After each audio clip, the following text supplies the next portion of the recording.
Hello. Hey guys.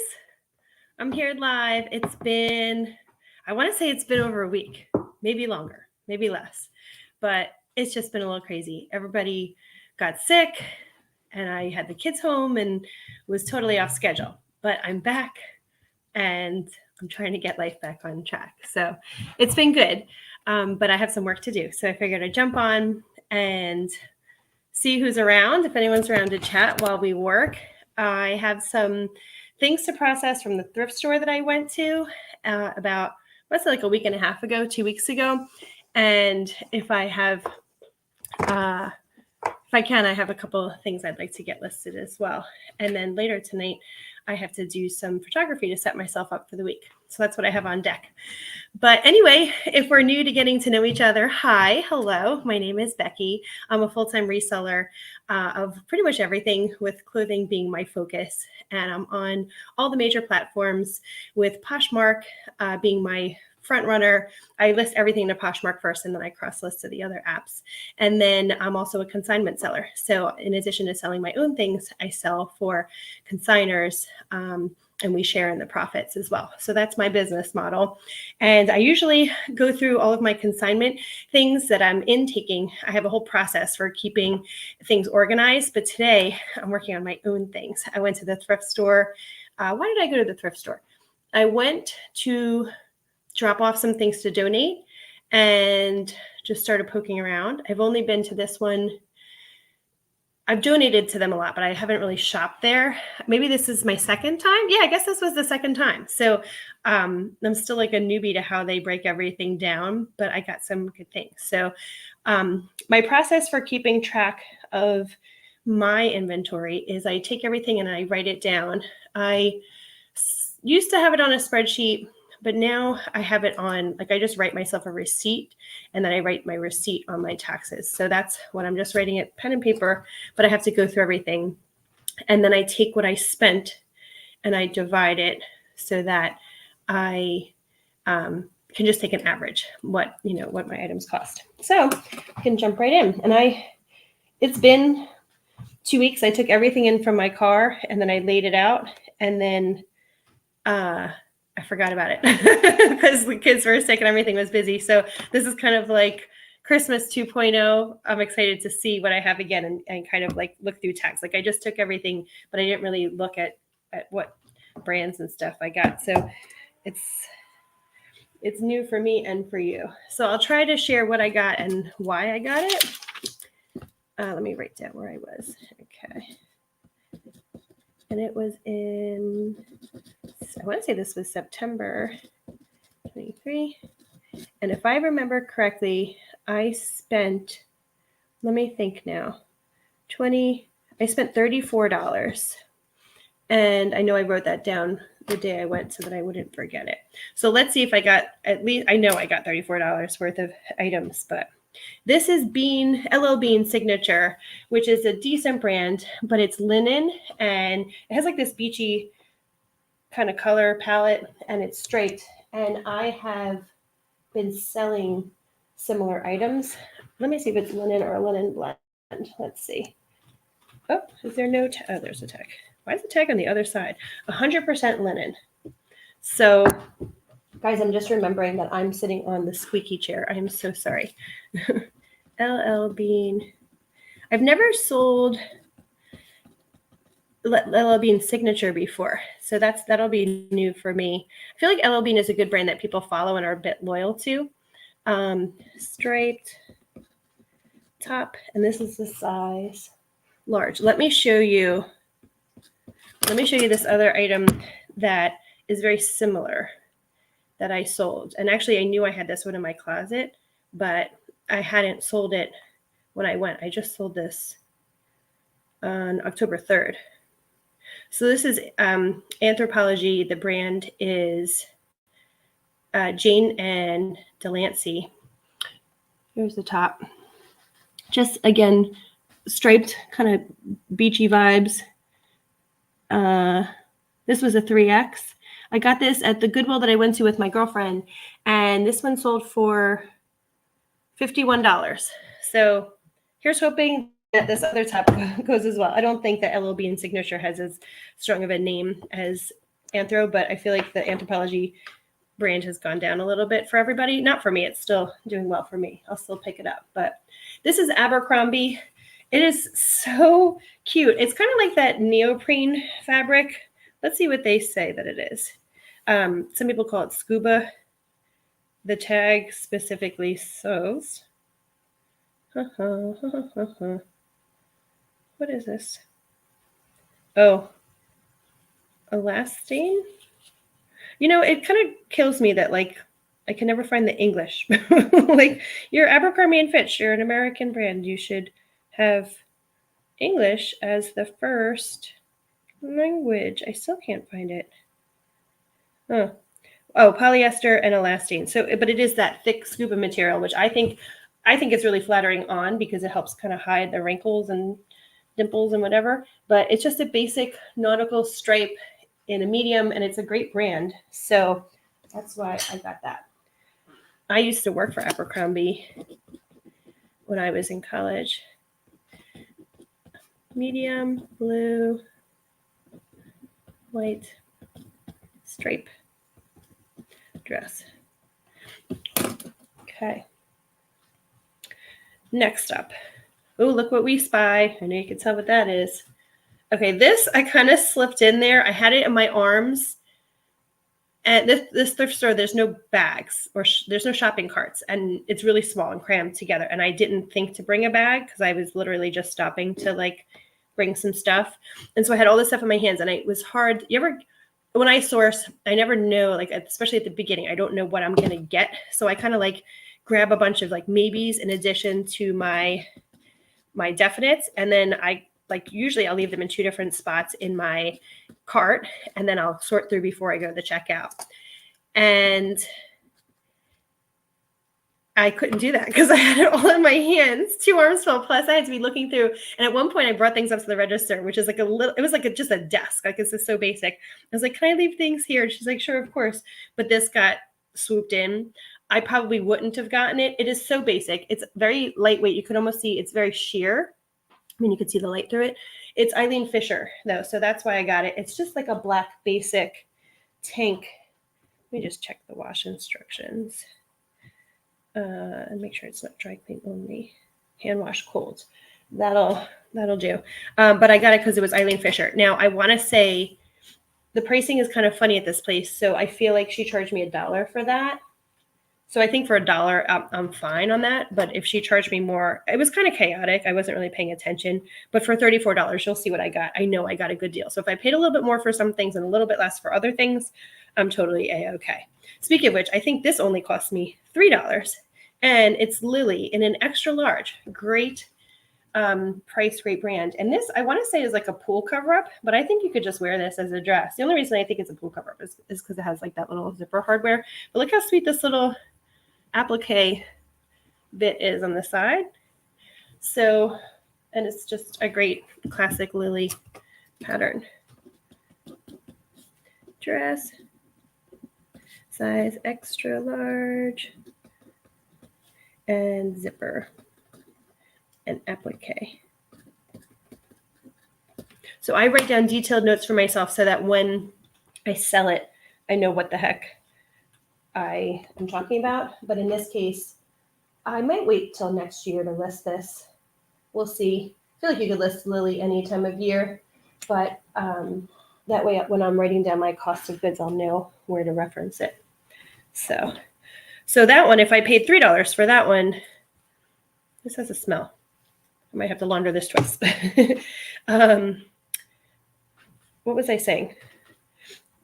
Just that I know the cost of goods when I'm doing my spreadsheet. This is Band of Gypsies, which I haven't sold this brand before. And it's an extra small, but it is oversized, loose, flowy, and it's like a duster. So again, this is kind of like a pool cover-up. It's got this, I mean, this is what Band of Gypsies is kind of known for. It's got this like bell sleeve, but with this cutout. It's totally got those Daisy Jones vibes. And I think maybe I'll get this listed for Halloween because I think this is one of those tops that is, pardon me, something people would own year round. But if you wanted to do like a Daisy Jones thing for Halloween, that would be the time to do it. Duster, floral. Okay. I love that top. I just think that top is so sweet. I think she charged me $1, but I could be remembering wrong. So it's really funny. I had a thought before I was going to tell you something about the bins, and then I got distracted. I have all these thoughts in my head. Is everyone else's head just as crazy a place as mine is? Please tell me I'm not alone. I did pick up a bunch of men's jackets. I love selling men's jackets. I can usually get a good price for them, and you just have to kind of like know what to look for and get things that are quality in terms of fabric content. So this is a linen blend, which was the first check mark. What has the smell? This just smells a little bit musty. This is Ralph Lauren, so that's why I got it. It's Lauren, Ralph Lauren. Oh, hold on. Oh, I thought it was money. It's not. Hold on. Oh, hold on. Is this like a sweet note? You never know what you're going to find in pockets. Oh my God.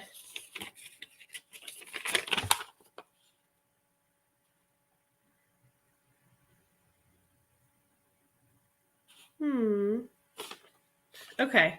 At first I thought this, hold on, let me read and you'll see what I thought this said. This is interesting. I didn't know if this was a hand note or what, but it said, "Loved you deeply. Don't ever forget that." And I was like, oh my God, is this something that someone wore to like a funeral? Like that's such a tender moment. The second sentence is, "You shattered my heart and spirit." Okay, those are some heavy words. And then the second one is, "Your words hurt more than blows." Wow. I don't know what to make of this.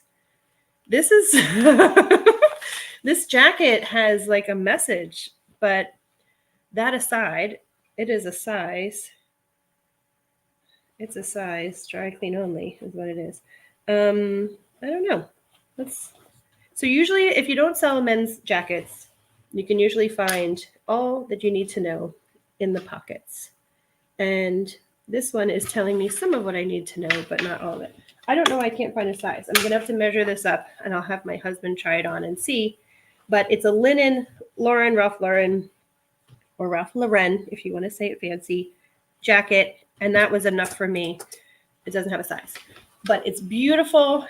It's got like the satin lining. It's got the striped inside sleeve. It's got love or hate notes, however you want to phrase it. I am going to have to, I don't usually pay the extra money to dry clean things.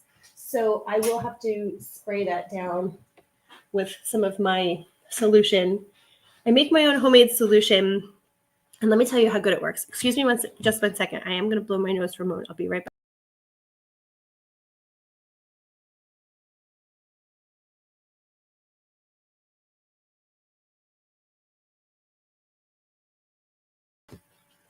Okay, sorry about that. I will say the girls were sick this week, and then I got sick, and so that's what's going on. Do you guys remember? I don't think I caught their cold. Do you guys remember like 2 weeks ago? You're like a week and a half ago. I had to do the same thing. I had to keep stopping and blowing my nose. I think that cold just like settled in my chest, and now I feel like I have like the start of bronchitis, which I had last February, and I was on steroids, and that was pretty crazy. Anyway, I was about to say my solution.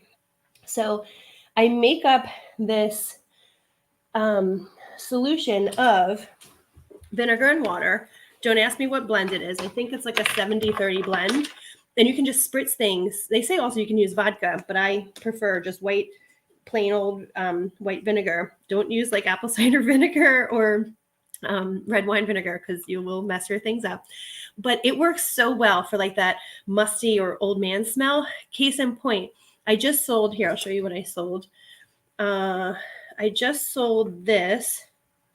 Now, it didn't sell for much. It's an I would say this wrong, Auntie Anne's or Aunt Annie's. You know the pretzel company? Let's see if I can zoom in. Oh, it had the logo on the pocket. And it had been freshly dry cleaned. Like it was still in the dry clean wrapper, and it was from one of my consigners, but it just had a little bit of like a musty smell, like it had been in storage.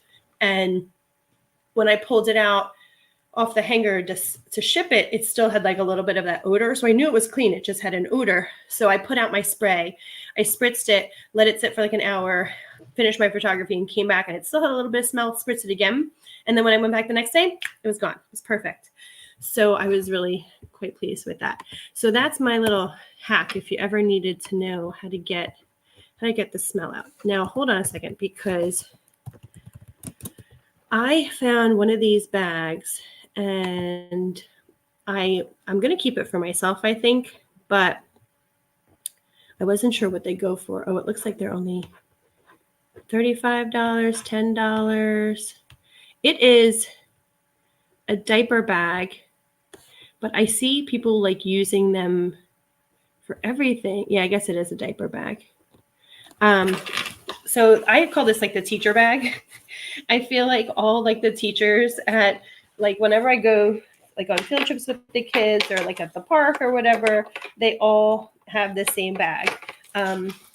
So there were some signs of wear. I think I'm going to pop it in the washing machine, but I thought for myself to go to like whenever we go to the park, not like the amusement park, like where you have to keep towels and bathing suits and all that stuff. I have a small bag, but it's not quite big enough. So I thought I would keep this for myself. I think this was $3, if I remember right. I'm going to wash it up, but I was hoping it was going to go for more. I didn't take the time to run comps or research the brand or anything. It's the brand Makalu, Life with More Love. But it has like the nice padded shoulder straps and all that. So if it's a diaper bag, I don't think I want to be like walking around the parks rocking a diaper bag. Not quite my style. I mean, it was my style for a period, but I could bring it back, I guess. I'll have to see. Do people just wear that around? Diaper bag in gray. Okay, moving on. So I was about to tell you about the bins, and then I got distracted. I know. What a surprise, right? So I did go to the bins with my friend last week. I think my last video was like Wednesday last week. So I guess, was it the week before? It was Wednesday the week before. So it's been like a week and a half since I've been like on hanging out, chatting with all y'all. Does this smell too? No, this one's fine. I think everything was next to that old man jacket. That's probably why the Band of Gypsies top smelled too. So went to the bins. This has a lot of pockets to check. And there was a guy there. His name was, let me think. His name was actually Ron or Rob, maybe. But halfway through the day, I started calling him Ben. I don't know why. I just couldn't remember. I remember like it was like a 3-letter name or something. But anyway, I became friends with him because I could tell that he was like a professional full-time reseller or somewhat time reseller. And I was telling him what I was looking for. I was specifically looking for dance leotards for my girls. If you know what that is, it's just like a bodysuit that dancers wear with tights during their rehearsals, and usually they're black or pink or then like some other standard color. Small lavender and white jacket. This is an LL Bean jacket, and it's a size small, and it's just a regular basic jacket. I think she said this was $3, but I think people are pretty loyal to LL Bean, so that's why I grabbed it. And it's like a perfect full, lightweight, functional jacket for $3. I'm all in on that. And just want to check inside pockets. It is missing. There's like the option to put a underlayer jacket in here, but I don't think most people mind that. Okay. So anyway, I got to talking to this guy at the bins because, well, you know me, or maybe you don't know me, but I chat with everybody. And I was telling him I was looking for dance leotards. I said, what are you looking for? I'll try to keep my eyes out. He says he sells men's outerwear. So I kept finding things. I'm like, do you want this? And he'd be like, no, not really, whatever. But we were chatting and trying to help each other out and whatever. Excuse me. And he was saying how he sells men's jackets. And I said, oh, I've dabbled before. I don't really sell a ton of them. But, you know, from time to time, he says that's a category that he feels like is really commonly slept on and that you can almost always find them in abundance. And then if you find good brands, you know, you're in the money and you just have to know what to look for. He said the same thing. Wool, you know, he didn't specifically say linen, but I say linen. And he was saying brand, you know, things like that. All the stuff that we already know, but it was good to hear from somebody else. Maybe coat. And it's a size. This is a size 3X. Okay, long. So this is a Nautica coat. Again, $3, guys. Like, it's a 3X. It is heavy. It still has the hood, which if you know, things are like, if you saw a lot of hoods, actually, I'll pop this hood off before I launder. Yeah. If you know about coats and hoods and stuff, they often are detached from each other. It's hard to find them both still intact. And it's just a beautiful coat. I know Nautica's not like the hottest brand right now, but it had this, it's got this plaid lining. And this is this removable? Can't remember. Yeah. Yep. Yeah, this is like a removable inside jacket. So this one has both of the jackets compared to that LL Bean one that had just the outer shell. So I got that for $3. And if I sell it for 20, I'm in the money, but I think I'll probably sell that for maybe 50. We'll see. Anyway, the guy was telling me grab jackets because they're a category that's often slept on. And so then this haul that I'm doing right now, this happened before that. But then I got to thinking, look what I just listed a couple days ago. And Alan, my friend Alan, if you end up watching this back, you'll be really pleased to know that I have been doing very well towards my listening goal. I haven't been hitting my 30 every day, but considering that the girls were home from school sick all week and everything, the fact that I hit 30 2 days ago, and then yesterday I think it was like at 20 or something. Today I'll probably hit 20. I'm actually adjusting my goal down for weekends to be at like 20 because my business is doing really, really well right now where it's at. And I think I can step down so that I'm like having weekends off, almost like taking a light day on the weekends. Also, because we do so much running around, I want to be fair to myself. Okay, so I just listed these pants. You guys probably remember them from, do you remember those hauls I was doing with all the J. Crew stuff? Remember I had like J. Crew. These are pants. And so this is just the stock images that I use, but these are the actual pants. You can see my gorgeous photography. When I researched them, they were going for retail $248. I was like, what in the what? So I was like, okay, let me see where I should list these. I don't have any basis for comparison. I haven't really sold many men's pants, right? And so I listed them for $192. They already have 3 likes on them. So, and that's like right out of the gate. So I know that I'm in the right ballpark. I know I'll end up lowering the price a little bit at a time, but it just lets me know, okay, this is where I should be. By the way, this just popped up as the next thing in my feed.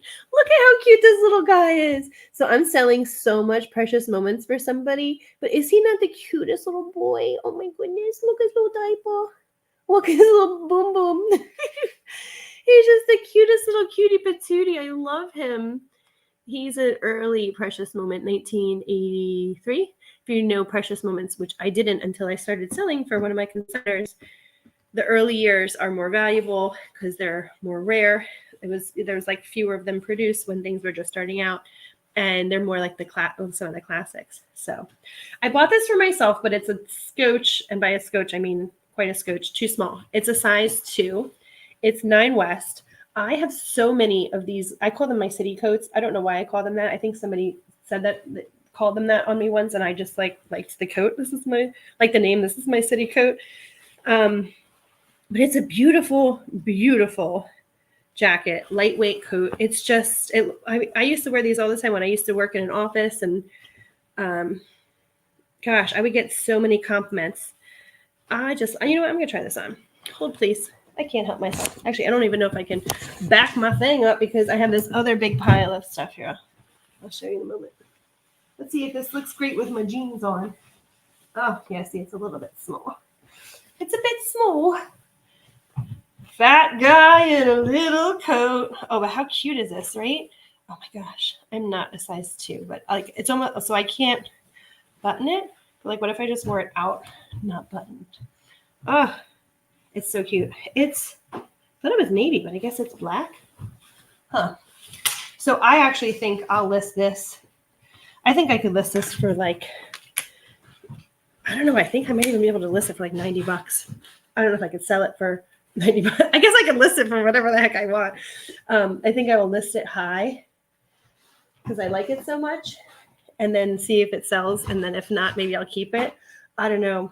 It's so cute, right? All right, let me write it down. Did I write down that last one? Yeah, I'm getting distracted now. Sorry, I got excited by that jacket. I wish it was my size. Okay, 9 West, size 2. I'm writing it as a city coat with a chain, peach, black pattern. All right. I'm winding down to the last little bit ski. Let's see.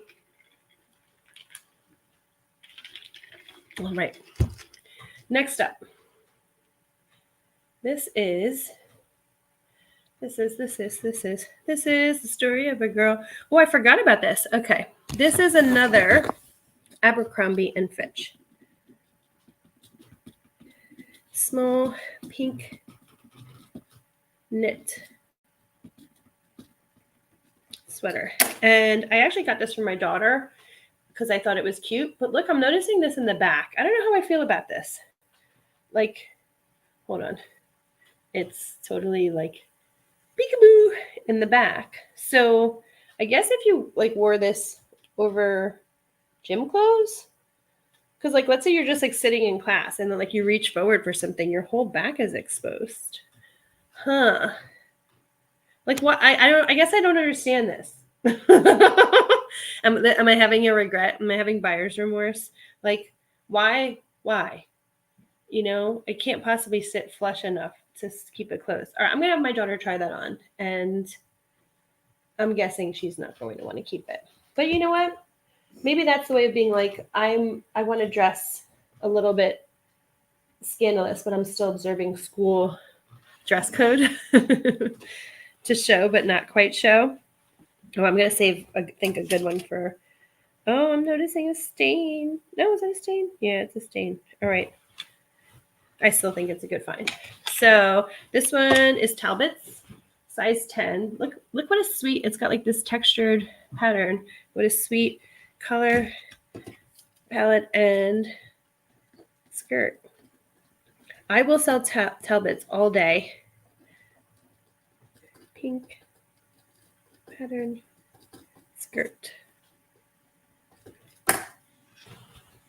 I just think it's so classic. It's a classic school work outfit. So I will try to list it soon, actually, because I think Barbiecore is still having a moment, and I want to ride those coattails. However, I think that's more a spring find. And however, I'll give a second caveat to that. Have you guys been selling a ton of Barbiecore stuff and being oh my God, Barbiecore is flying out my closet? It is not flying out my closet. I'm using it as, sorry, I'm having a situation. Don't mind me. Here, look, I don't really care.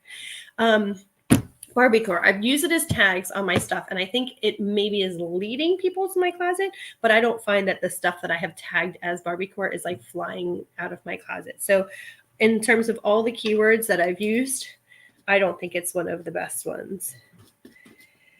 But anyway, all right. So this is what I have. I just found a stain on it, but I think it will come out. It's a Lily Pulitzer size for navy pants with pink floral.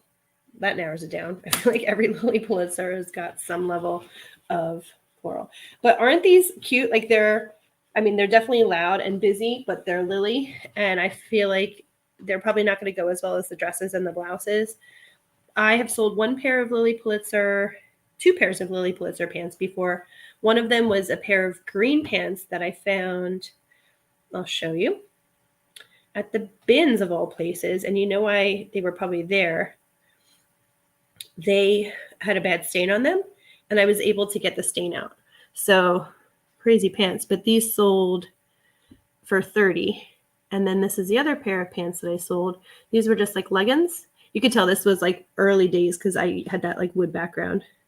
But these were drawstring leggings. I think they were more like pajama joggers, and those sold for $19.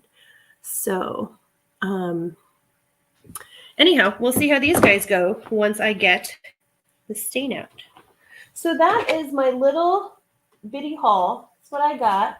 And crumb buckets. Did I count them? No. Okay, so let's count. Do I have everything? I feel like I might have been missing something. I put the Abercrombie, Nine West, the other Lily, Nautica. Yeah, okay. All right, let's count. Drum roll, please. 1, 2, 3, 4, 5, 6, 7, 8, 9. I have 12 items. And what did I say that I paid? Oh, 34 divided by 12 items is 12 items equals $2.83 each. So I think that one of the jackets, one of the city coat, the linen coat with the angry love notes, whatever in there, I think either of those will probably pay for this whole haul. And then the rest is gravy, baby. I don't know if my daughter is going to want that other shirt, so I'll probably end up selling that. The backpack. Oh, you know what? Hold on. There was a pair of shoes. Hold, please. There was a pair of shoes with this that oh, there they are. Hold on, you guys. I knew I got something else. Okay, look at these. So there's definitely signs of wear on the inside. You can see, but these are, and on the toe, yeah, that's what I remember seeing in the store. But they're Coach. How cute, right? So I mean, and there's very, very little wear to the base. Actually, was that toe intentional? No, they're definitely like ripped up a little bit. So, but they're like really not super worn, aside from the little signs of damage. All right, hold on. I got to add that. Coach shoes. Let's see what size they are. And I got these because, let's see, 8B. What would B mean? Sick logo pattern. All right, so this changes everything, guys. Oh my gosh, this changes everything. So now I have 13 items. Let's do some more math, if we will. Okay, $34. 34 divided by 13 is now $2.62. Wow, even better. So there you have it. How about them apples? Oh, I wonder what else I don't have. So I have my piles kind of divided up here. The reason being, this was from one haul, which I have to keep itemized and separate. And I have another, I stopped at a Goodwill. I can't wait to sort through everything and look there. And I do the same thing where I itemize everything so that I know my cost of goods. So I have that to go through. Here, I'll give you a quick sneak peek. I'll do this. I have to get through things in order, so I need to get this processed and put away. But look at how gorgeous. Is this not so pretty? It's probably even prettier in person because you can't quite see on the camera. This is actually, look how sweet this is. This is actually a girl's Halloween costume. I have to do the research to see. This brand is, let's see. The brand is Chasing Fireflies, which I had never heard of before. It's a size 14, so a bigger young girl. But I did run comps when I was in the store, and they were coming up on resale for like $60, $70. And I was like, wow. So they're like these super ornate Halloween costumes where they have like beautiful floral things, like fairy Nomi garden kind of stuff. But I mean, this could just be for a wedding flower girl, or what could a 14-year-old, like any just school dance or anything. It's just beautiful craftsmanship. I mean, wow. So thought that was a find. What did I pay for it? $6.99. So kind of paid up for it, but I'm glad that I did. And it's all covered with this like lace tulle. So my process, what is my process? I have to get through all of these things that I just hauled and get them put away, laundered, photographed. Some of those things, like I mentioned, I'm going to do in the springtime. When should I list my brand new shoes? What do you guys think? I think these, because they're slip-ons, I feel like they're probably good for any season, but this is like the browns are probably good for fall. So I'll get those going sooner, I guess.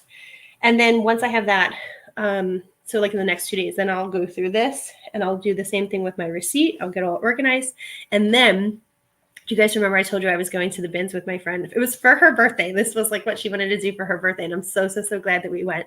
And that's when I was talking to that guy, Ron/Ben/whoever. We had so much fun. Like it was just, we really made a day of it and had a great time. But that's what this pile is behind me.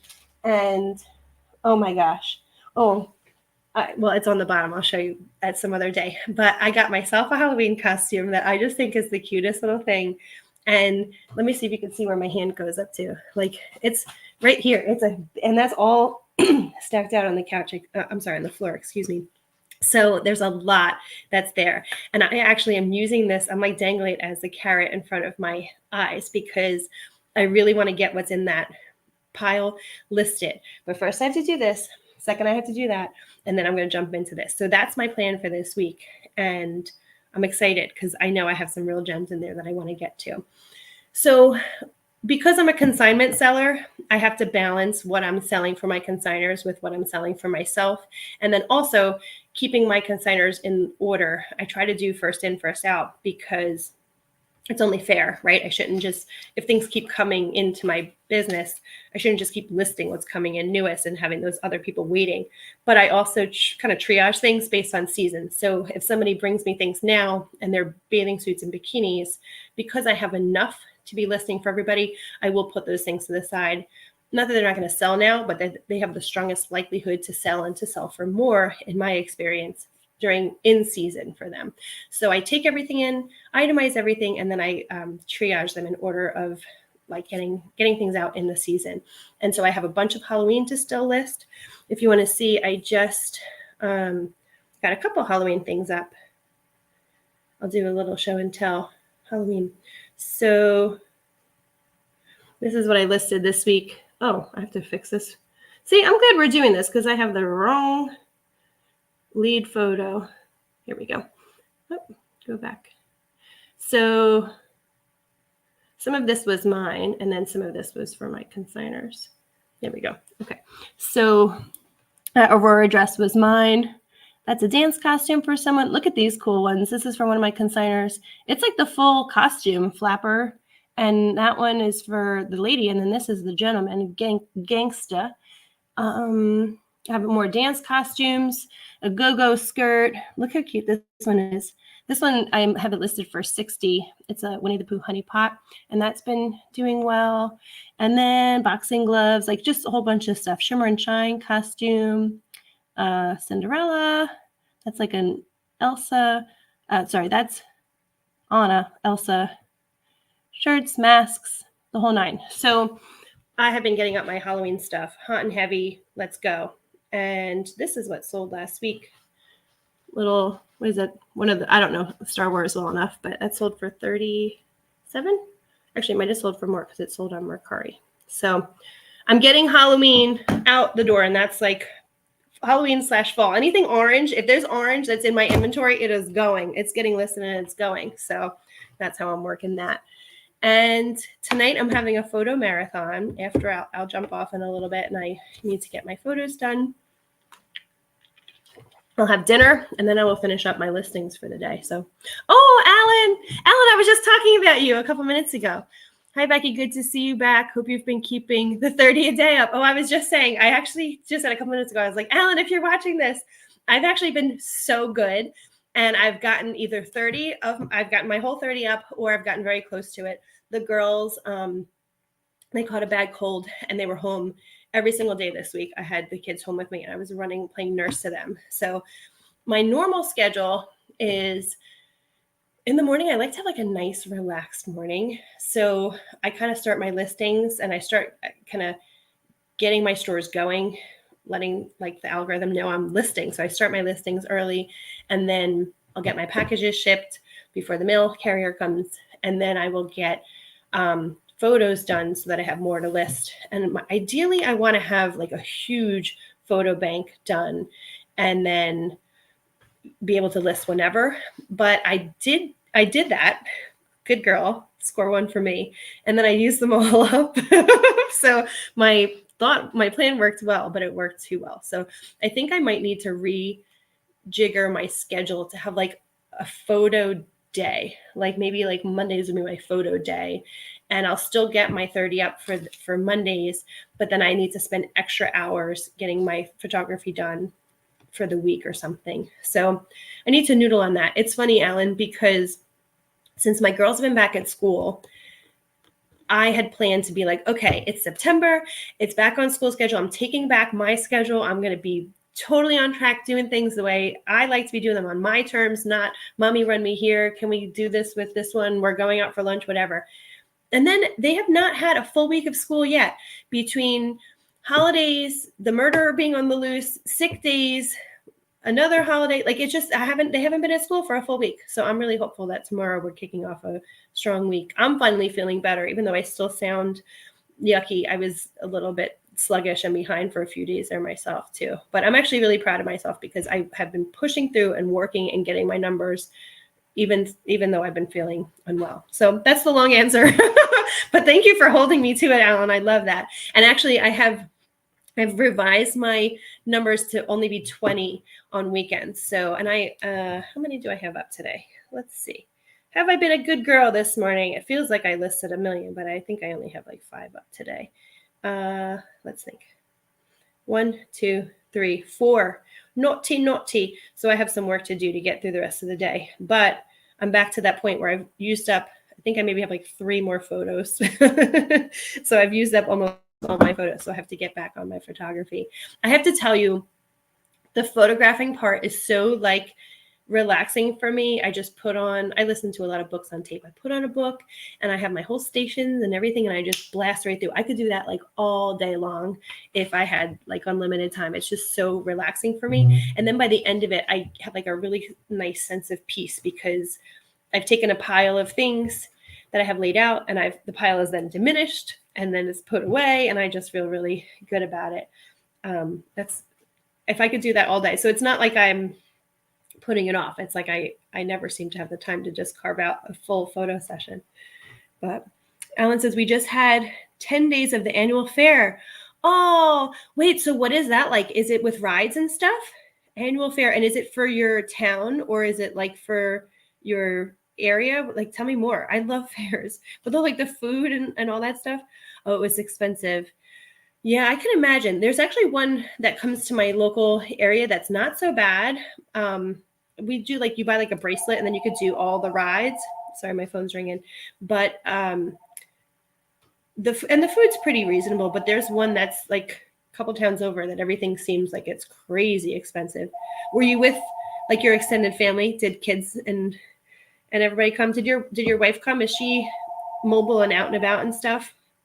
That must have been fun though. That's cool. Hang on one second. I'm going to hop off the video for just a second. I'll be right back.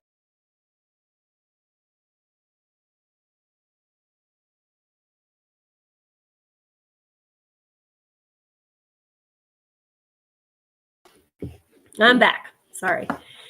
I'm going to minimize this for a second, and I'm going to pull up a new window. If I can, I want to get a couple listings done while we're chatting, and then I'll hop off. Wonder who was calling. I'll check it later. How's the weather been, Alan? I hope it's been good, fair weather. Nothing's worse than like trying to go and have a good time and then like be out in the mist or the rain. We have like a beer festival that comes to my town or like the next town over, and it was just here yesterday, and everyone was out there with ponchos, and it was pretty, I guess it was pretty miserable, but if you're drunk and doing all the beer fest type things, maybe it wasn't so miserable, but I still felt bad for the people who were there. And you know, it's always nice when you're out there and it's beautiful sunshiny day and all that stuff. So we call it Goose Fair, and it's in your home city of Nottingham. Oh, that's so cool. Goose Fair. So it's like an annual thing. That's awesome. Does it have the rides and all that? And were you with, was it you, and who were you with all your family? Goose Fair makes it sound like it's like a heritage thing that they've been having it for years and years and years.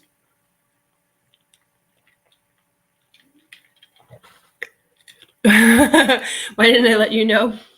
Yeah, I'll keep you on advance notice next time so that you can get tickets and fly out.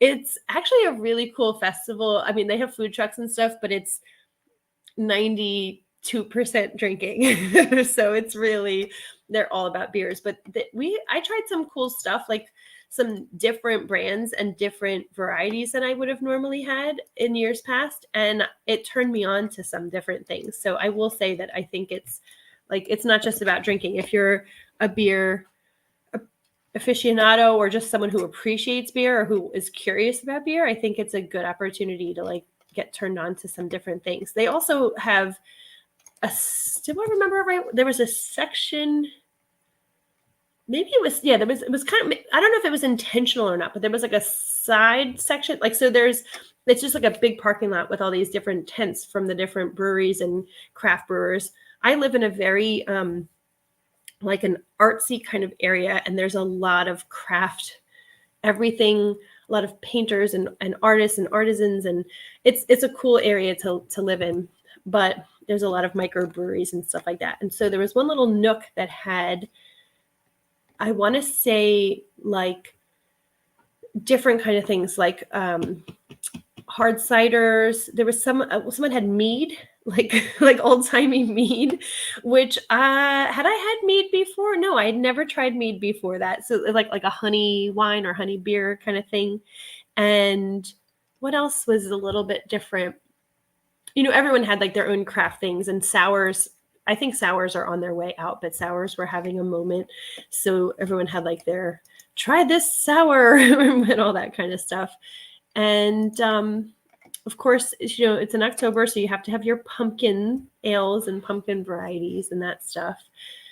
And yeah, I mean, it's fun. And then you end up seeing like all your neighbors and friends and stuff, because kind of like your Goose Fair, this isn't close to my town. So, you know, if you know a lot of people, then you get to see everybody, and you get to see everybody kind of get a little tipsy. But it's also, I also live pretty close to University of Delaware, where I went to college, and University of Delaware is having their homecoming weekend this weekend. So I feel like every town, like that town and all the way down in Delaware, everyone's just out walking in the mist in ponchos because people were out doing stuff, and a beautiful fall weekend minus the misting rain. And at least it wasn't like pouring, it was just misting, but still.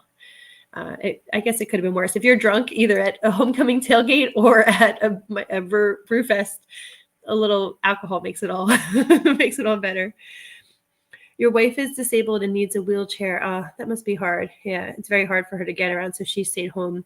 Yeah, one of my girlfriends is wheelchair bound, and she does a really good job, and she's got a killer motorized wheelchair, but like then it's things like that, like if it's in the grass or if there's mud or anything like that, it can be really hard. So yeah, that must be frustrating, and good on you for being a caregiver.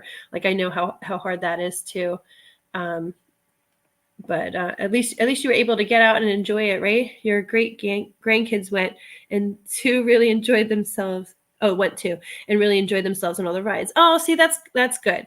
Are they ride goers? My daughters weren't ride goers, but I think they're turning the tide. My kids have never been like big risk takers or like thrill seekers. And as they're getting older, I'm noticing that they have more of an interest in that. But In previous years, like they would want to go on things and then be like, no, I can't, I'm chickening out. So I think as they're getting older, my kids are getting a little bit more adventurous, which is, it's cool to see them growing up in that way. I wasn't a big ride goer when I was younger. And then I guess like around middle school, high school is when I kind of let myself get over my fears and stuff. And then I started to really enjoy I don't do the stuff that flips you upside down or that makes you want to puke. That's still not my thing, but I do enjoy like a roller coaster or something with speed. I went on one of those ones like with the harnesses that come down where your legs dangle just a couple weeks ago, and it was, my daughter actually pushed me to go. I wasn't interested in going on my own. I had so much fun, and when it was over, I was like, I am so glad we did that. It was so awesome. It was just really smooth, and I was definitely like got my heart racing, and I felt my adrenaline rushing, but it wasn't scary as much as thrilling and exciting. So I'm glad that I have kids to push me out of my comfort zone at times too. Otherwise, I think I'd turn into like an old fart. Polyester. So I heard somewhere that eBay is changing their listing requirements, like in terms of their item details and item specifics and stuff. And you guys will have to tell me if you hear otherwise, but I heard that they're going to lessen the number of item specifics that need to be added. And that makes me so happy because I mean, you guys have heard me rant before about adding in all these unnecessary details, but I just feel like it shouldn't make your listing rank higher if you add more of that.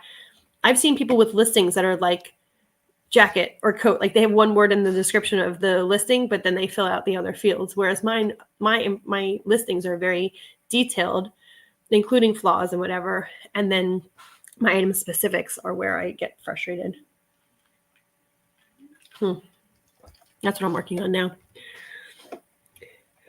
The roller coaster was out because of height restrictions. Oh yeah. So your grandkids or your great grandkids are younger then, right? So if they can't hit the height restrictions, did they want to go? Like, even though they were too little, they wanted to do it anyway.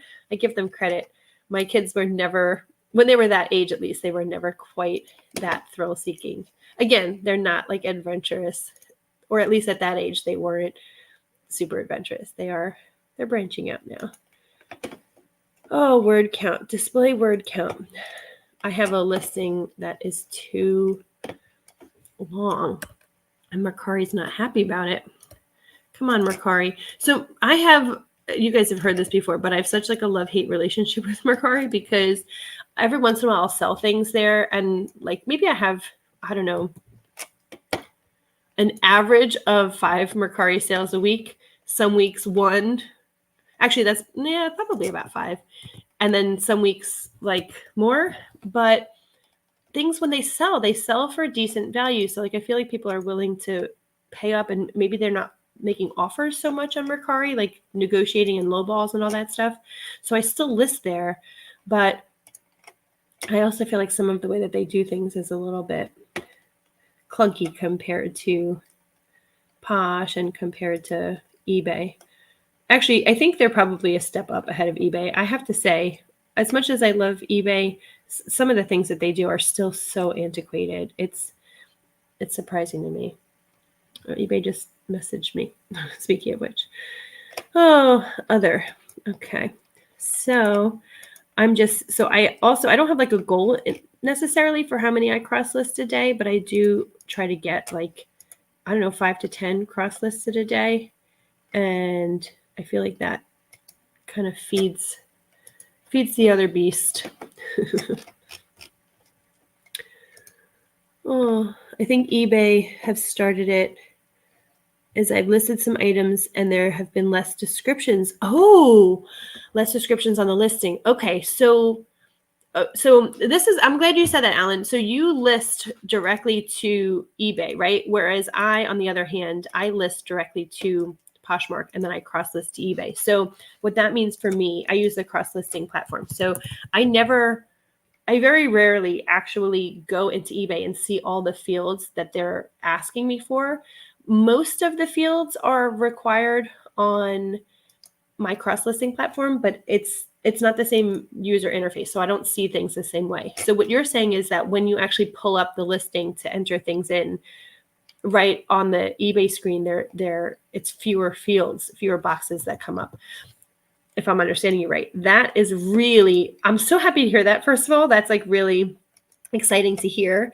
I listed a couple things directly to eBay actually over the weekend because I had been listing on Poshmark, and my closet on Poshmark, I have 2,400 active, I have over 2,400 active listings on Poshmark. And when I share my closet, sometimes if I overshare, because there's so many in one share session, it maxes out. And Poshmark is like, nope, you've hit your share limit for the day. You're shut down, denied. And so I did that. And sometimes when you get that locked out, you get locked out of the listings as well. I don't know if that happens to anybody else, but you can still work around it if you list it a certain way. Like if I do a listing and save it to drafts, and then I can post the draft later once I'm back and not in share jail, or if I click it a certain way, but I can't. Anyway, it's complicated. I can't have it as a draft and then try to list it. Anyhow, so I was listing directly to eBay, and I just got really frustrated. Like there's just so many fields, like the item, like the number, like what is it, MPC number, like they just asked for so much. There's so many options, and I guess I'd rather have all the options there and not fill it all out. But then I guess if I was listing to eBay directly all the time, it would be more second nature for me. But being that I'm listing directly to eBay so infrequently, I was just getting like, this is not, oh, you know what else was driving me crazy? So on Poshmark, if I have an image, so let's say like when I'm doing my photography, I'm just cranking, I'm blasting through, and I'm taking good shots, detailed shots, and they're mostly centered, and of course they're in focus and whatever else, but maybe they're not perfect, right? But then when I get to Poshmark, I can like center things and drag them, and then I can drag things around so I can center them in the frame, right? That's the first thing. Then the second thing I can do in Poshmark is I can reorder my images very easily to be like, this is the lead image, this is second, third, fourth, whatever. I was listing from my phone. Alan, do you list on eBay from your phone or from the desktop? Oh, you said correct. Yeah. Okay. So that's the change, right? So when I was trying to reorder my images on eBay on my phone, it was like, I was like, go. I kept dragging it and being like, damn it, move. It was not working for me. I was getting like really frustrated. And what else? And I wasn't able to center my shot. Like once my image was there, it was there. I was not able to move it. I wasn't able to drag it around. I wasn't able to change it. It was just driving me crazy. So I was just like, nope, I think I need to stick with good old fashioned listing to eBay. Listing to Poshmark. However, I think some people like upload all their images to their computer, or they use like a flash drive or whatever your system is. You take images from your camera or your phone, you get them onto your computer, and then you list from like a folder, I guess, and you drop drag, or you import your pictures into eBay from that folder. I've seen like YouTube videos of people doing that. That seems like a lot of work. Maybe it's just an extra step, but you do it all at once for all your batches and then it goes quickly. That seems like it would take me longer than I care to do. But that's why I list from my phone, because I take all my pictures on my phone and it just makes it so simple and easy. But I wonder if I was like dragging or doing things from my desktop, I wonder if my experience on eBay would be any different. So, all right, that's something to think about as well, isn't it? Let's see. I have another Halloween costume that I'm cross-listing here. eBay have also given a discount of 30% off postage, and I list direct to eBay on my laptop. Oh, wait, hold on a second.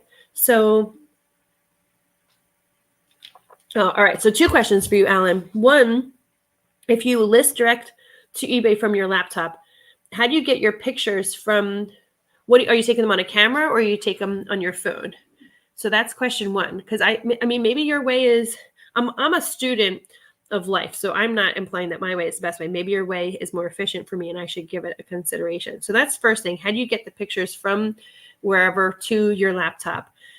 And then number two is they give you a discount of 30% off postage. What do you mean?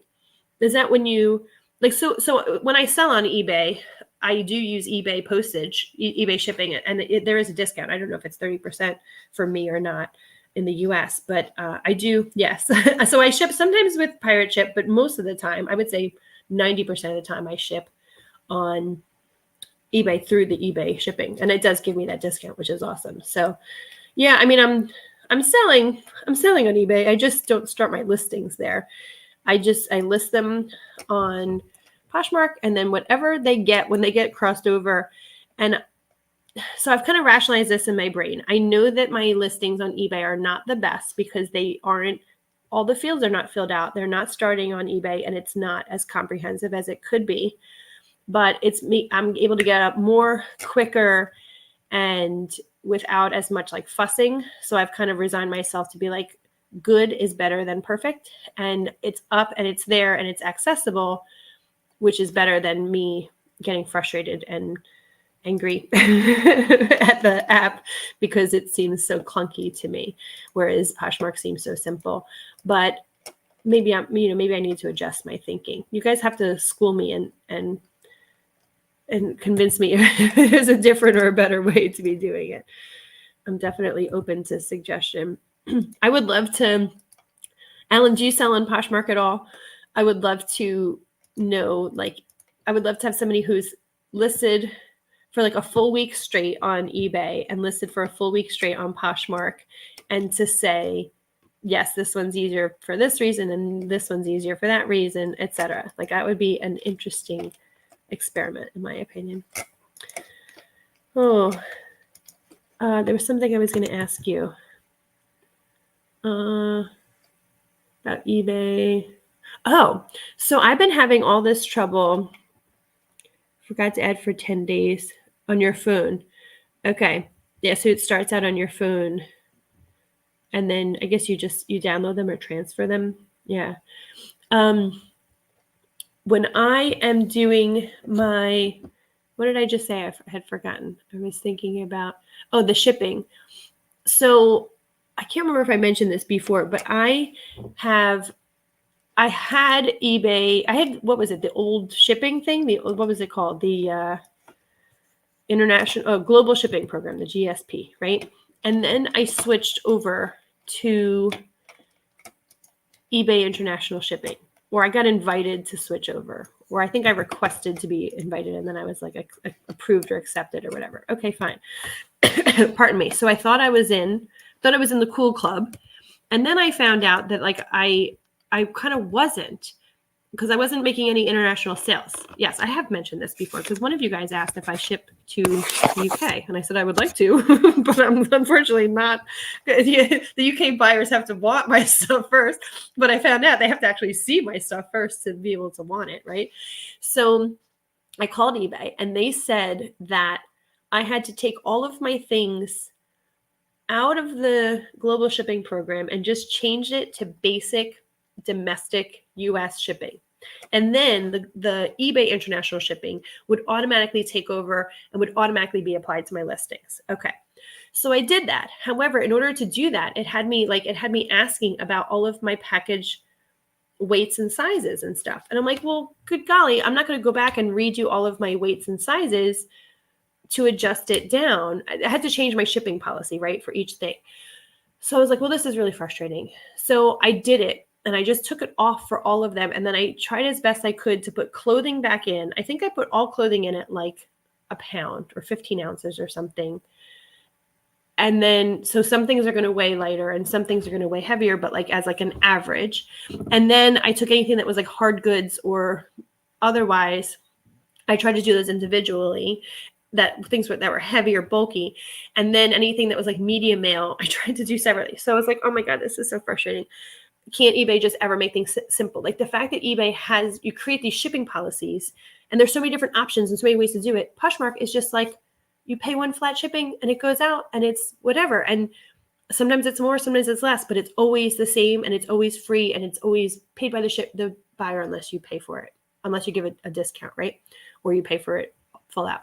So that was making me frustrated. However, plus for eBay, they offer international shipping. I can't ship internationally through Poshmark. So, I'm complaining, but I'm really not, because I'm glad that I'm able to sell internationally on eBay. Anyway, so then now all of my shipping weights are still wonky. Case in point, somebody messaged me. I think it was like early this morning. They said, I'll pull up the message so you can see. They said, hi. Oh no, I said hi. She said, why so much shipping? So that was this was just a basic top that I have listed. And can you see it? This is a basic top. You guys probably remember that from one of my hauls over this summer. And then here was another one. She said, your shipping's way out of whack. What's up with that? Like I've had 3 or 4 shipping messages and I'm like, what is going on? So I keep trying to go back in and change them, but this is taking so much time. I'm like, and I have to go back and adjust all my listings, which I never have to do that with the other platforms. The usual price is $2 to 87 and now I think that's 2 pounds, right? For 1 kilogram and less. Right. Okay. So it's broken down by weight. Yeah. And then I guess you get a discount from eBay. Yeah. Becky, have you blocked sales to Germany GSP as they have the extra charges too as a reseller for recycling? Oh dear. So I saw something about that. Here's kind of how I live my life.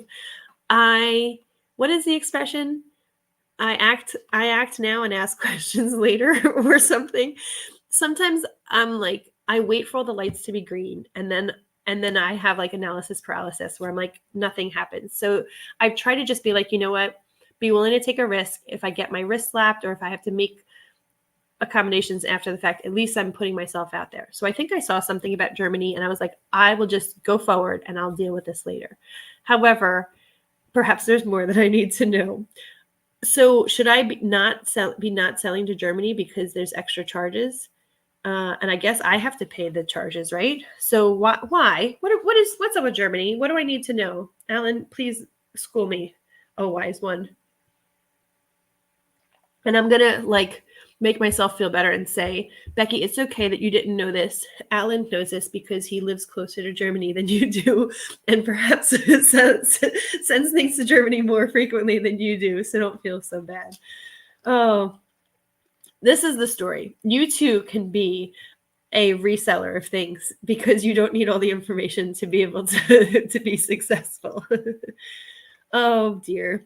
Alan, thank you for letting me know about this. It takes a village. And I'm noticing a typo in my listing here. Oh, how funny. Okay. So Germany is going to be on my naughty list, along with eBay is also on my naughty list because they're frustrating at times. And by the way, I try to be a very positive person. So regardless of what's going on with eBay, I still do love them, and they help me, and they help me provide an income, and all that stuff. So I'm not terribly mad, but pardon me, it could be easier. What is this brand? PG Collections. Never heard of it. It's vintage. Mercari hasn't heard of it either. Kelsey Priest. Okay. Oh, yeah. So it wasn't just Germany, Alan. It was like Germany and there was something else. It was like a message that said there was some other country that was like, warning, warning, don't be careful when you sell to this country. You might incur extra fees. So I'm glad you're here giving me a clue so that I can make sure I'm not making any glaring mistakes. Oh dear. Oh dear. So here's what I have to do now. So now I have to go back in. Thank you, eBay. I have to spend time from my day and go back and load all of my, or just update all of my listings to make sure that the shipping price or the package price is correct, because whatever I did when I was talking to that guy from eBay, it's not right. And my packages, it's charging people for more. And thank goodness people are reaching out and saying, hey, why is your shipping so much on these items? But how many people aren't reaching out and they're just like, oh, that girl's crazy. This girl's trying to charge me too much on shipping. And not only that, but you know how eBay, you can like rate a, let me go to my profile. You can rate a seller, and like they give you stars or they give you whatever. So I have a 4.9 for, this is my seller ratings, 4.9 for accurate description, 5.0 for shipping speed, pat on the back, 5.0 for communication, pat on the back. And I have a whopping 4.8. Now I know, let's not be overachiever here, Becky, but for reasonable shipping costs. And that's why, because there's some kind of mistake. And the fact that I have to take time out of my day to go back and correct these mistakes is one of the things that I think eBay needs to consider improving.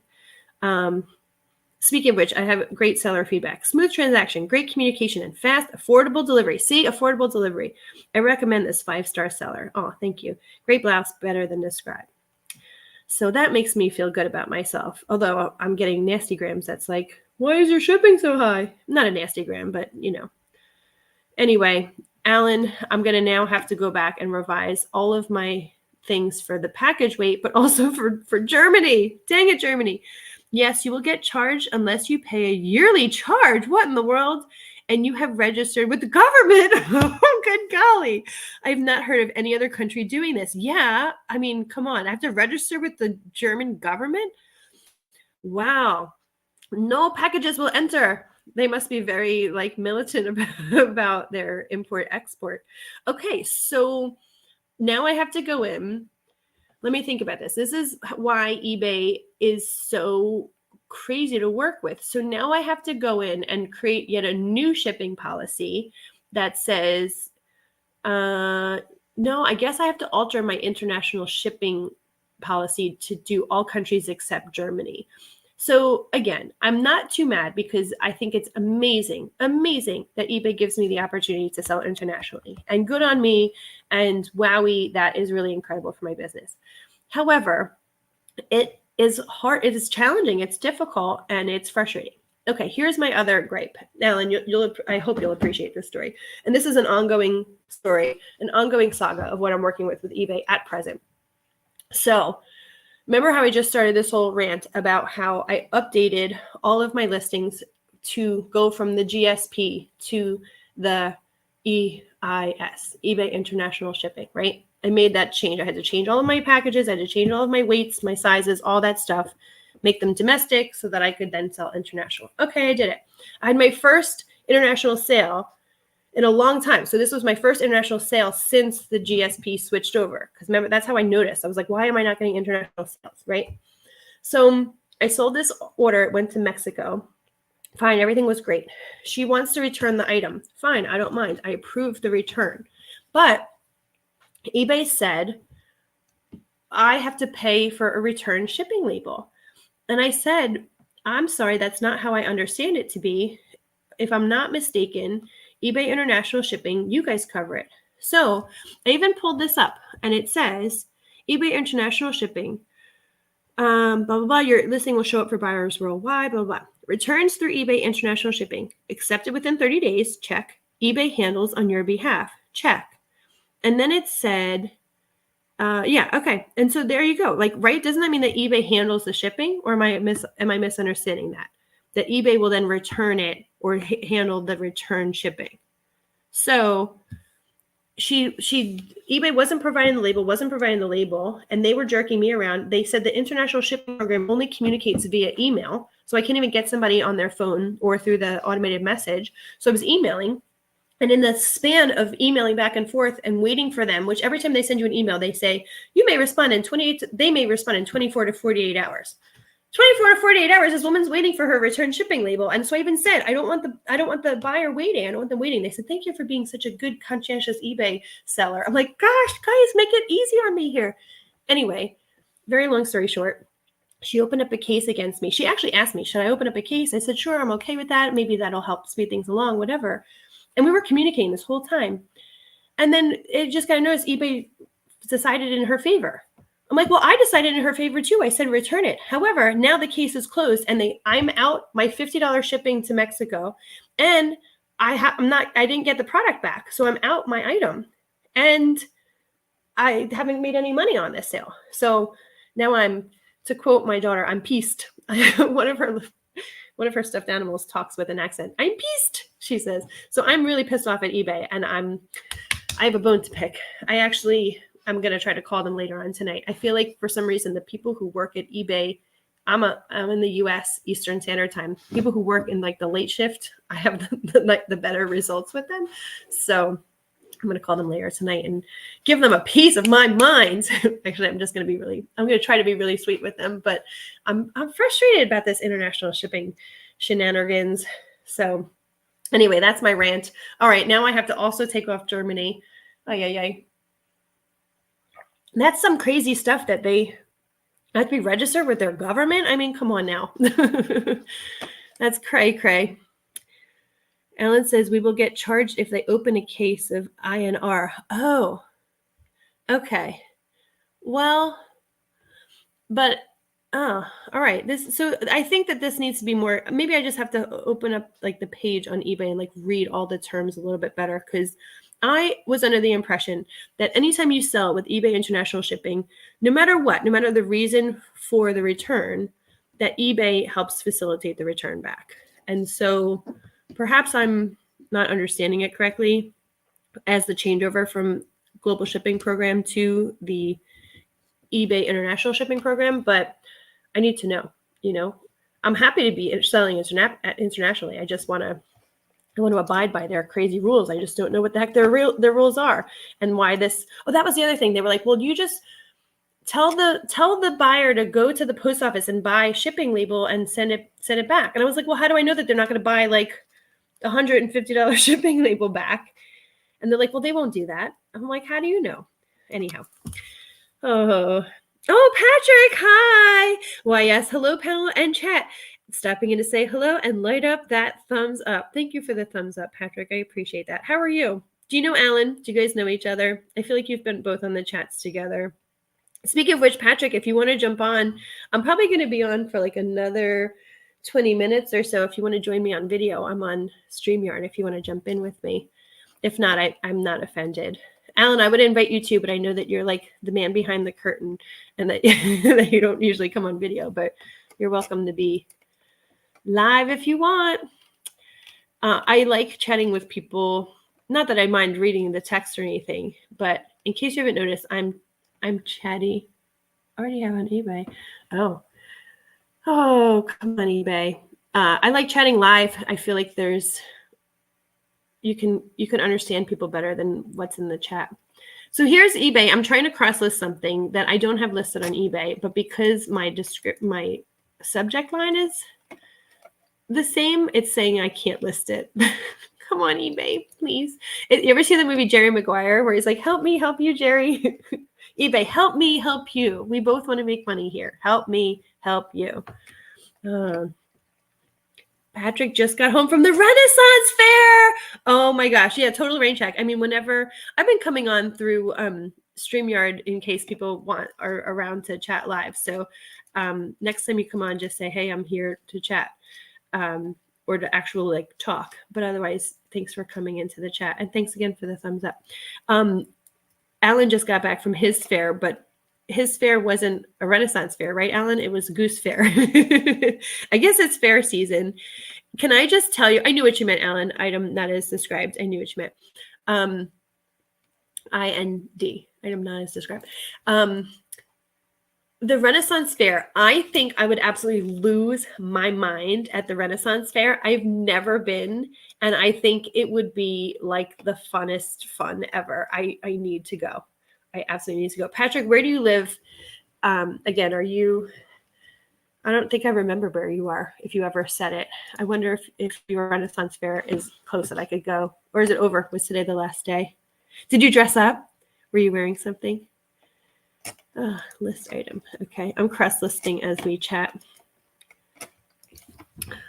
Jacket, hooded jacket. Let's see.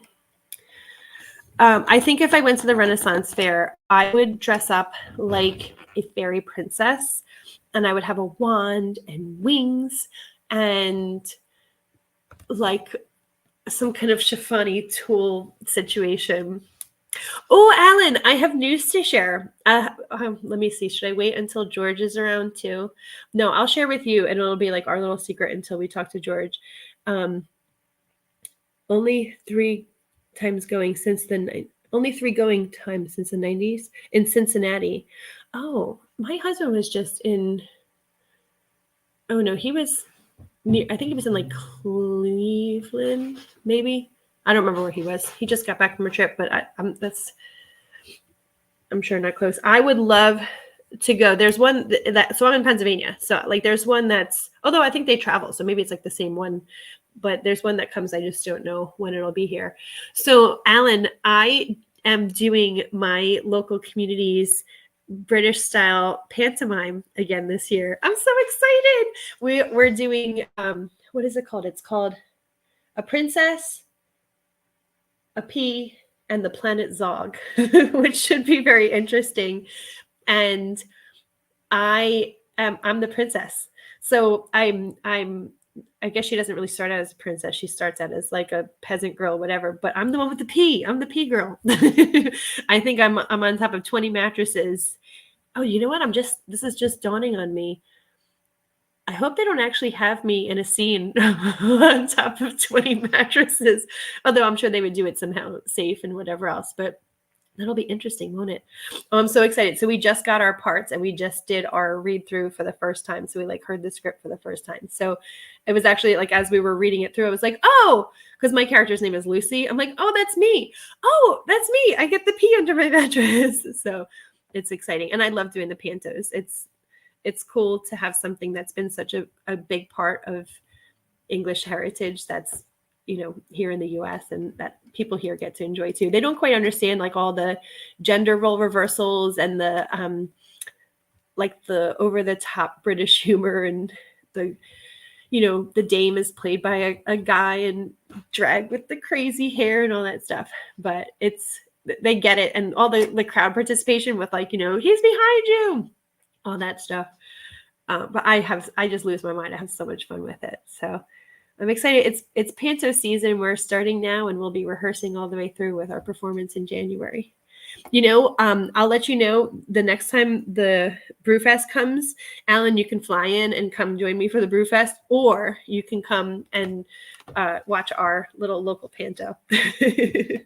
Pretend it's like a taste of home. Oh, all these categories. So I have an athletic hoodie, but I also feel like I want to list it as a everyday hoodie. Decisions, what to do. So I need to do a photo marathon. Should I set a goal for myself? I wonder if I should do like a time goal, like I'm going to photo for an hour in preparation for like getting ready for this week, or should I say like I'm not going to stop until I have 20 items done or something? Oh, I guess I should just do as much as I can and do it for as long as I can and then quit. I'm pretty good about that. Like once I get going, I don't need like super motivation. Like I'll actually be like ready to go and take off I have like a uniform. I have like a whole getup that I wear when I'm in my photo space, and I'll be like ready to take off my uniform. And then I'll be like, oh, or I'll see somebody and be like, oh, I really want to list that. Or, oh, I could list that real quick and easy. And then like another 5 things go by and I'm like, okay, I got to stop. So it's not usually a problem. You guys would laugh. If you saw my uniform, you would totally laugh at me. Alan said when he was young, he got cast as the prince in Snow White. And the girl screamed and ran off. So I have to tell you, I was actually Snow White in the Panto. Oh, gosh. So this was before COVID. So it was probably the Panto in it was probably the one in 2019, I guess. I was Snow White, which was really fun. That is so cool that you were the prince, like in the same play. Ours is written by someone who's local in England. I should find out where he lives. Actually, maybe I could tell because we're friends on Facebook. Let me see real quick. Facebook. See if I can look him up. Okay. He lives in. Let's see. What do I have to click? Is like about. Okay. Nope, doesn't show anything. Places lived, nothing. Work, nothing. Nothing. Yeah, I don't know. Okay, he's got no. He's the man of mystery. He's got nothing. I can ask where he's from, but he did not write this year's Panto. This year's Panto is written by an Englishman who lives in Pennsylvania. So I'm trying to look at my other friends at his Facebook page to see if it says where he is. He's talking about the Queen Mary. I don't know, where's that?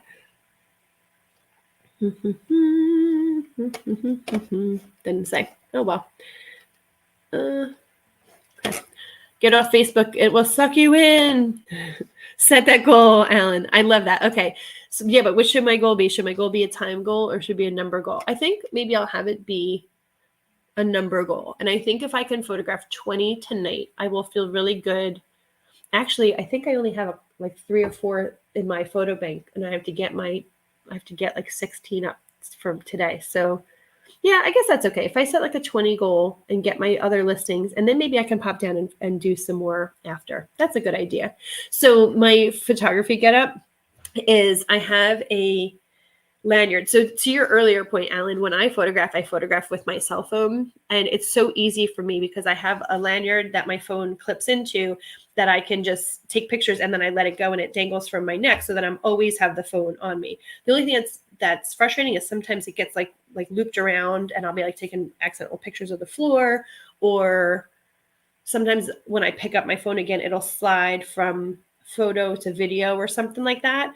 And I think there's a screen lock function that I can do, but it doesn't happen that often that it's a problem. So anyway, so I have that around my neck, and then attached to that through the clip is my my measuring. I have like a fabric tape measure, so that can it's just always on there. It's always dangling so that I can always take it out and just measure every little thing. And it's long enough because it's hanging from my neck that I can measure things in front of me. But if I really needed to, I could unclip it and whatever. And then I have restaurant servers, how they wear like the waist pouch with all the pockets. I have one of those.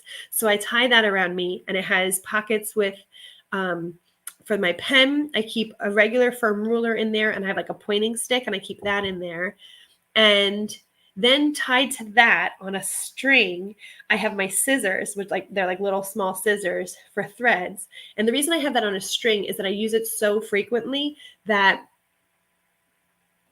I hate having to search for it in the pocket. So I can just pull it out of the string, snip my things, and then put it back in the pocket. So I've got this whole, if you see me, I've got the tape measure, the thing around my neck, the lanyard, my waist thing, all the pockets, whatever. But I am I'm a woman on a mission. And then if you see my setup, I have a drop ceiling in my basement. And so I have the tracks that run. And so hanging from it, I have my lint roller. And actually, that's the only thing I really have hanging from it. But I also have clothing hanging up and stuff. I have a section where I have the stuff that needs to be steamed. So that's where I kind of keep other things. But Panto is very big over here. I would love, love, love to come visit. And I would love to see an authentic British Panto. See how the professionals do it. There's actually another theater group that's nearby to me that does a British Panto, but they, I think they do it more Americanized. So my group, if I'm not mistaken, is the longest running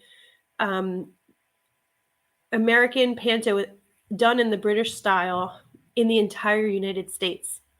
How about that? How about that for a claim to fame? Yeah, I know it's really impressive. You guys can start making fun of me now. Oh, har, har, har. I know. Women's clothing jacket. I'm still listing this thing. I got sidetracked. Let's see. I'm going to do it as a women's clothing activewear jacket. There we go. That's what I decided last time, and that's what I'm sticking with it. Size regular. This is going to be my last one, and then I'm going to jump off because I do now have a goal. Thank you, Alan. Alan, can I tell you how much I appreciate you holding me to my goals? I really genuinely so appreciate it. I think cotton polyester. See, again, who cares about the outer shell material? eBay, nobody cares. I really do appreciate you holding me to task. I think I'm a relatively good boss to myself. I think I can be hard on myself about some things, and then I can be lax with myself on other things. But for my business, the most important thing is I say the alternative to this is going back to a traditional desk job where you have someone else telling you what to do. So if I don't want that, then I have to be willing to be hard on myself and be willing to do that and hold myself to task. And I think that's something that a lot of resellers have trouble with. It's like, oh, I can never get anything done, or I'm just going to lower my prices, whatever. It's like, you don't need to lower your prices. You need to list more and get more out there, because that's what makes the engine roll. Like, that's what makes things go with these algorithms. It's the constantly feeding it to tell, in my opinion, to tell the platform that you are a legit professional business entity. You have to show them that you're a business entity. You can be a business that sets up a little, like a garage sale. You can be a business that sets up a little tent on the corner. You can be a business that sets up a pop-up, or you can be a business that has its own storefront or a warehouse. Like, there's all these different levels of what kind of business are you. I want to tell eBay and I want to tell Poshmark that I am a big deal. And when I do that, when I do my listings, I feel like the sales come through. And so I just keep telling myself that, like, you have to treat it like a business. So my photography runs me about 2.5 hours a day. My listing runs me about 3 hours a day. And so, like, that there is like 5.5 hours, like a work day. That's like going to work. And then my packaging and laundering, customer service, all the other stuff, that's an 8-hour workday. If I'm treating this like an 8-hour workday, then I'm going to, have it be like a job. And I think a lot of people are like, this is an easy business, but it doesn't mean that you don't have to put in the time. So it's time spent doing easy stuff. And I actually love all of it. Like, there's no part of it that I really don't like. Maybe just dealing with eBay to our earlier point. But I love that you hold me to task, because knowing that not only am I answering to myself, but that I have a friend who's encouraging me along means a lot to me as well. So thank you, Alan. It sounds like I'm well organized. Well, I try to be, and then there's other stuff where I'm like, but I believe it or not, I do think I'm very organized, but sometimes it's organized chaos. The Goose Fair is over 150 years old. Now that's incredible. That's one of the things that's so cool about England, and then about Europe in general, and even just like your whole part of the world, is there's so much history. The US, of course, we have like Native American history, and Mexico has deep history. I mean, all of these lands have history, but we don't have like where the record keeping and like a more modernized sense that Europe has of your kingdoms and your kings and queens and all that old architecture and all that stuff. It's so different. And I love that. I think that's awesome that there's a fair that you go to that's over 150 years old. And I'm sure it's been running continuously all that time. That's so cool. It's my pleasure, Becky. Oh, and let me know, Alan, if I can hold you to any of your goals. I love chatting with you. So even if I know you're selling on a more leisurely pace, but 1776, yeah, that's about it. There it is. Oh, that's funny. Anyway, all right, I'm going to jump off because I do have to do the other important activities that come along with reselling. Will I be back on tomorrow? Yes, my girls will be back to school. And what do I have? I don't have my calendar in front of me. Oh, I have yeah, I have a doctor's appointment tomorrow. So yeah, I should be on at some point tomorrow, and I have stuff to do. So, and I know y'all are going to want to see what's in that pile that I got. Where was that? That pile was from Goodwill. Actually, it's nothing super exciting, but I'm really excited about some of the things that I have in this pile because I know I'm going to be able to list them quickly and get them going. So that's what I'll be logging on to do if I can get through this pile that I just did today. So it's my homework for the night. Hold me to it, people. Ellen, thank you. Have a good rest of your evening. It's got to be late there. So thanks for hanging out with me, and I will talk to you soon. Bye, Ellen. Bye, everybody. Patrick, if you're here still, goodbye to you too. Bye, guys.